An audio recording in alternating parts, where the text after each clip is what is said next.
अस्सलाम वालेकुम या अली मदद।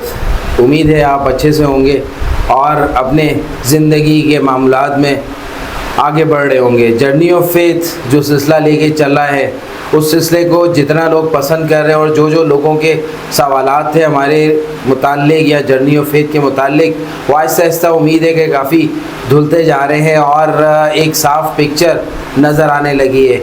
आज मेरे साथ शामिल हैं। अस्सलाम वालेकुम या अली मदद। मैं हूँ आसिफ मलंग, आपका दोस्त। आप हमेशा मेरे बारे में जानना चाहते हैं। जब मेरी सरकार की बात आती है, यानी कि नूरानी सरकार की, जिन्होंने मुझे तराशा और आज इस काबिल हो गया हूँ कि आपके सामने नूरानी सरकार का जो है ब्रॉडकास्ट आपके सामने रूबरू बात कर रहा है।